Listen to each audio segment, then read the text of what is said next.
अस्सलाम वालेकुम व्यूअर्स, मैं हूं आपका दोस्त, आपका होस्ट ज़हीर अहमद गोंदल और आप देख रहे हैं मेरा यूट्यूब चैनल। आज की वीडियो में बात करेंगे स्मार्टफोन्स के मुताल्लिक उन 5 बड़ी मिथ्स के बारे में जो ज़्यादातर तो आम ने खुद से ही अज्यूम कर रखी हैं, लेकिन इनमें से कुछ मिथ्स नहीं बल्कि गोलियां हैं जो कि मोबाइल मैन्युफैक्चरर कंपनीज ने अपने यूजर्स को दे रखी हैं। तो वो कौन कौन से झूठ हैं और कौन सी मिथ्स हैं, ये जाने के लिए वीडियो को अंत तक लाजमी देखेगा। चैनल पर हैं तो चैनल के सब्सक्राइब बटन को प्रेस कर लें और साथ ही साथ बेल आइकन को भी दबाते जाएं। तो चलिए शुरू करते हैं आज की वीडियो। ये सारी बातें या कह लें कि सारे झूठ जो मैं आज आपको बताने जा रहा हूँ, ये कहीं ना कहीं तो मोबाइल मैन्युफैक्चरर कंपनीज ने कह रखी हैं, वो चाहे उनकी डायरेक्ट एडवर्टीजमेंट में हो या किसी और फॉर्म में, या अगर नहीं भी कही है तो भी यूजर अब पूरी तरह इन बातों पे बिलीव कर चुका है।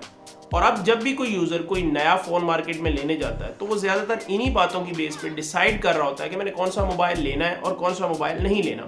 हालांकि ये बातें तो हैं ही झूठ, लेकिन इसके बावजूद यूजर अभी तक इन्हीं बातों की बेस पे किसी भी मोबाइल फोन को परख रहा होता है। तो बात करते हैं आज की पहली मिथ के बारे में, और आज की पहली मिथ को नाम देंगे रैम मिथ, क्योंकि आजकल ये रैम का बड़ा चक्कर चल रहा है और हर बंदा ये कोशिश कर रहा है कि मैं ज्यादा रैम वाला मोबाइल फोन खरीदूं, चाहे मुझे उसकी कीमत कुछ हजार ज्यादा ही क्यों ना देनी पड़े। क्या रैम का ज्यादा होना या कम होना मैटर करता है या नहीं? In some cases yes, but in many cases no, a big no. वो कैसे? उसके लिए आपको जानना पड़ेगा कि ये रैम है क्या भला। एक्चुअली रैम एक वर्क स्पेस है जहां पे बैठ के आपका प्रोसेसर प्रोसेस करता है, या दूसरे लफ्जों में काम करता है। आपका प्रोसेसर रोम से यानी कि मेन मेमोरी से डाटा उठाता है और उसको प्रोसेस करता है टेम्परेरी मेमोरी में यानी कि रैम के अंदर, और दौरान प्रोसेसिंग वो डाटा को रैम के अंदर रख रहा होता है और उठा रहा होता है, क्योंकि वो बार बार वापस रोम में नहीं जा सकता। अब मान लो कि आपके पास वर्क स्पेस या वर्कशॉप तो बहुत खुली है, लेकिन उस वर्कशॉप में काम करने वाला बंदा कमजोर है, तो काम की जगह चाहे जितनी मर्जी खुली हो, काम तो तब भी स्लो ही होगा, क्योंकि काम करने वाला ही वीक है, यानी कि आपका प्रोसेसर। तो एग्जैक्टली यही सिनेरियो होता है एक मोबाइल फोन के अंदर भी। जब आपके मोबाइल का प्रोसेसर वीक हो और रैम चाहे 12 GB या 8 GB ही क्यों ना हो, उससे मोबाइल की परफॉर्मेंस या स्पीड पे कोई खास फर्क नहीं पड़ता है, क्योंकि काम करने वाला ही वीक है। और ये स्पेस चाहे 4 GB ही क्यों ना हो, 99% केसेस में कभी भी फुल नहीं होती है। तो जब 4 GB ही फुल नहीं होती है तो फिर 8 और 12 GB का क्या मकसद है? तो साबित ये हुआ कि ये एक कॉम्बो है अच्छे प्रोसेसर का, अच्छी रैम का और अच्छे ऑपरेटिंग सिस्टम का, और ये तीनों चीजें मिलके एक मोबाइल की परफॉर्मेंस को बेहतर बना सकती हैं, ना कि सिर्फ अकेली रैम। क्योंकि आईफोन 13 प्रो मैक्स में 6 GB रैम है और इसके बावजूद वो दुनिया का मोस्ट एक्सपेंसिव और फास्टेस्ट फोन है। लेकिन उसके बरक्स कुछ और कंपनियों के फोन जो 50-60 हज़ार की रेंज में, उनके अंदर 8 और 12 GB तक रैम लगी हुई है और उनकी स्पीड आपके सामने ही है। Hence proved RAM alone does not matter. बात करते हैं आज की दूसरी मिथ के बारे में, और वो भी रैम से रिलेटेड ही है। बहुत सारे लोगों का ये ख्याल होता है कि अगर हम हर 2-2 मिनट बाद अपने मोबाइल की रैम को क्लीन करते रहेंगे तो हमारा मोबाइल बहुत तेज चलेगा, बल्कि उड़ेगा। और इस मकसद के लिए उन्होंने मुख्तलिफ किस्म के रैम क्लीनिंग बूस्टर्स इंस्टॉल कर रखे होते हैं जो सरासर फायदे के बजाय नुकसान दे रहे होते हैं। और ये एक गलत कॉन्सेप्ट है कि हम रैम को क्लीन करेंगे तो हमारा मोबाइल तेज हो जाएगा, क्योंकि जब आप रैम को क्लीन करते हैं तो वो सारी ऐप्स जो रनिंग में होती हैं वो बंद हो जाती हैं। अब उनमें से बहुत सारी ऐप्स का आपने ऑटो स्टार्ट ऑन कर रखा होता है, तो वो ऐप्स दोबारा से लोड होना शुरू हो जाती है। जैसे मैंने ये मी बैंड पहन रखी है, अब इसकी ऐप का मैंने ऑटो स्टार्ट ऑन रखा हुआ और इसके साथ साथ ब्लूटूथ भी हर वक्त ऑन रहता है। तो मैं जब रैम क्लीन करूंगा तो इसकी अपडेट, इस वॉच की अपडेट जो ऑलरेडी लोड थी वो बंद हो जाएगी, लेकिन ऑटो स्टार्ट की वजह से ये ऐप फौरन दोबारा से लोड होने लग जाएगी, जिसकी वजह से मेरे मोबाइल की स्पीड तेज होने की बजाय उल्टा स्लो हो जाएगी। इसी तरह आपकी हर वक्त इस्तेमाल होने वाली apps like contacts app, message app, caller app, वो जब आप एक बार लोड कर लेंगे तो वो रैम में पड़ी रहेंगी और वहीं से आपका प्रोसेसर उनको उठा के काम करता रहेगा। लेकिन जैसे ही आपने रैम को क्लीन किया तो वो दोबारा से रोम में चली जाएंगी, और अब जब आप कॉल करने के लिए कॉलर ऐप को खोलेंगे तो वो रैम की बजाय रोम से लोड होगी, जिसकी वजह से आपके मोबाइल प्रोसेसर को ज्यादा काम करना पड़ेगा, जिसकी वजह से आपके मोबाइल की स्पीड स्लो होगी और उसके साथ साथ बैटरी भी ज्यादा कंज्यूम होगी। हाँ, अगर आपने कोई हैवी गेम खेलनी है तो उसके लिए आप सारी ऐप्स के ऑटो स्टार्ट बंद करके, बैकग्राउंड रनिंग वाला ऑप्शन बंद करके देन रैम क्लीन करोगे तो फिर स्पीड में थोड़ा बहुत फर्क पड़ जाएगा, अदरवाइज ये एक मिथ ही है। तो बात करते हैं तीसरी मिथ की।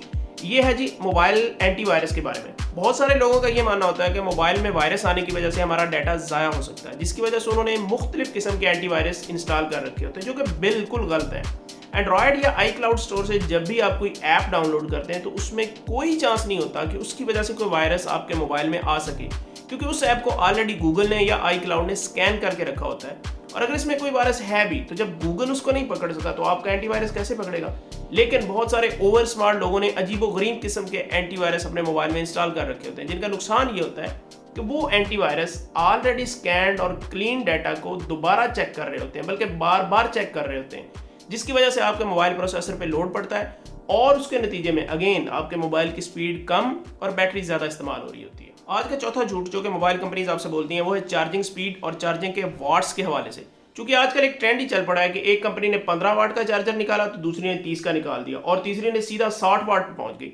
अब होना तो ये चाहिए कि अगर 15 वाट का चार्जर 2 घंटे में बैटरी फुल करता है तो 30 वाट का चार्जर 1 घंटे में बैटरी फुल करनी चाहिए और 60 वाट के चार्जर को आधे घंटे में बैटरी फुल कर देनी चाहिए। लेकिन हकीकत में ऐसा नहीं होता है और इसकी काफ़ी सारी वजूहात हैं, जिनमें से कुछ अहम ये हैं कि हर कंपनी की फास्ट चार्जिंग टेक्नोलॉजी मुख्तलिफ है, बैटरी कैपेसिटीज मुख्तलिफ है, फिर एनवायरमेंटल टेम्परेचर का बहुत अमल दखल होता है, फिर ये कि दौरान चार्जिंग आप मोबाइल फ़ोन को इस्तेमाल कर रहे थे या नहीं, बैकग्राउंड में ऐप्स कितनी चल रही थी, वाईफाई ऑन था या मोबाइल डाटा ऑन था, ब्लूटूथ ऑफ था या ऑन था, अगर ऑन था तो कितने गैजेट्स के साथ आपका मोबाइल जो है वो कनेक्टेड था। इस तरह की और भी कई वजूहात हैं जो हर मोबाइल की चार्जिंग टाइम को एक दूसरे से मुख्तलिफ रखती हैं। ये जो लिखा होता है कि ये चार्जर 60 वाट की फास्ट चार्जिंग को सपोर्ट करता है, तो उसका हरगिज़ मतलब ये नहीं कि वो थ्रू आउट 60 वाट पे चार्जिंग कर रहा होता है, बल्कि हो सकता है पूरी चार्जिंग के दौरान 1 या सिर्फ 2 मिनट के लिए उसने 60 वाट पे चार्जिंग की हो, क्योंकि 60 वाट उसकी हाईएस्ट लिमिट है और वो सिर्फ और सिर्फ आइडियल कंडीशन में 60 वाट पे चार्जिंग करेगा। इसलिए अगर आपके पास 15 वाट वाला और आपके दोस्त के पास 60 वाट वाला चार्जर है तो ज़्यादा कॉम्प्लेक्स का शिकार होने की ज़रूरत नहीं है, क्योंकि इनमें इतना कोई मेजर डिफरेंस नहीं है।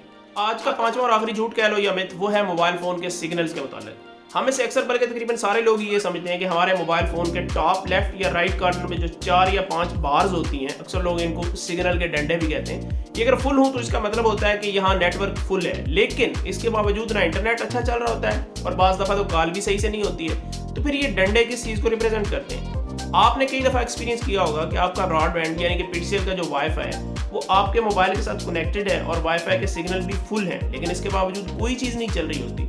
तो एक्चुअली में वो जो फुल सिग्नल होते हैं वो उस ब्रॉडबैंड से आपके मोबाइल की कनेक्टिविटी को शो कर रहे होते हैं, ना कि इंटरनेट की ओवरऑल क्वालिटी को। इंटरनेट हो सकता है पीटीसीएल की तरफ से खराब हो या स्लो हो, लेकिन ब्रॉडबैंड डिवाइस तो अपने पूरे सिग्नल दे रही होती है। तो एग्जैक्टली इसी तरह मोबाइल फ़ोन के वो डंडे या बार्स इस कनेक्टिविटी को शो करते हैं जो आपके मोबाइल और करीबी टावर के दरमियान हो रही होती है, ना कि ओवरऑल उस नेटवर्क की क्वालिटी बता रहे होते हैं। कुछ नेटवर्क टावर्स जिन पे सर्विस उनकी कंपनी की तरफ से खराब चल रही होती है वो सिग्नल तो फुल देते हैं लेकिन नेटवर्क क्वालिटी अच्छी नहीं होती है। लेकिन जिन टावर्स का नेटवर्क ठीक होता है उनसे आप अगर दूर भी हों तो वो बार्स कम तो हो सकती हैं, लेकिन कॉल के दौरान आवाज़ नहीं कटेगी क्योंकि नेटवर्क क्वालिटी अच्छी है।